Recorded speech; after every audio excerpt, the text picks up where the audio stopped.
ቢሮ ፍቃድ አግኝቶ ከተመሰረተ ወደ 11 በ2011 ነው። ዘንድሮ 8ኛ ዓመቱን ይሆናል። በዚህ ቆይታችን ውስጥ ወደ 1100 የቡና ኤክስፐርቶችን አስተምረን አስመርቀናል። 36 ባች ሰልጥኗል። እናንተ 37ኛ ባች ሰልጣኞች ናችሁ። ስለዚህ እንኳን ደህና መጣችሁ። እንኳን ደህና መጣችሁ። ስሜ አሸናፊ ይባላል። የተቋሙ ዳይሬክተር ነኝ፣ እንደዚሁም አሰልጣኝ ነኝ።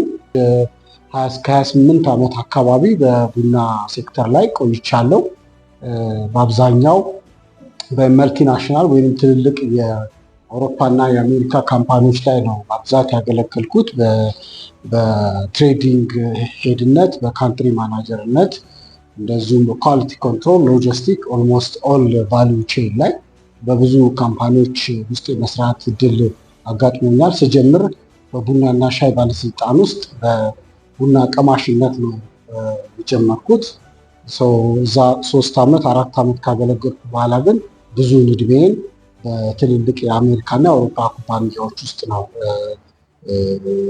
እንትን ያልኩት በቫሪየስ ካፓሲቲስ። ስለዚህ በዛ ቆይታችን ውስጥ ከእኔም ጋር ሌሎችም ባለሙያዎች አሉ።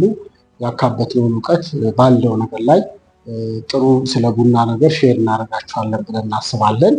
ስለ ቡና ማንኛውም ነገር በላይፍ አግሮ ላይ ለየት የሚያደርገው ኤ ቱ ዜድ ባለሙያ ስላለው ከታች ከማምረት ከማቀናበር ጀምሮ፣ ከዝርያ ጀምሮ፣ ኤክስፖርት አሰራር ጀምሮ፣ አቀማመስ፣ ደረጃ አወጣጥ፣ ሮስቲንግ፣ ኢንተርናሽናል ትሬድ፣ ከዚህ ጅቡቲ ከጅቡቲ ውጭ ሀገር እንዴት ቡና ይሰራል፣ ኤቭሪቲንግ እናንተ ሬዲ ከሆናችሁ ሁሉንም ጠቅለል አድርገን የቡናው የኮርሱ ስም ቡና ቅምሻ ይባል እንጂ ሙሉ የቡና ቢዝነስ ሆል ቫሊዩ ቼኑን ነው በደንብ ትሬስ የምናደርገው ኤ ቱ ዜድ።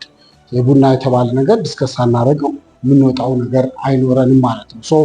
ለዚህ 1 ሳምንት ያህል ግን ቲዎሬቲካል ባክግራውንድ ስለሚያስፈልጋችሁ ቲዎሪ እናወራና ቡና በአብዛኛው ፕራክቲካል ሴሽን ነው፣ በፕራክቲካል ከቨር የሚደረግ ስለሆነ ፕራክቲሱ ላይ በደንብ እንሰራለን።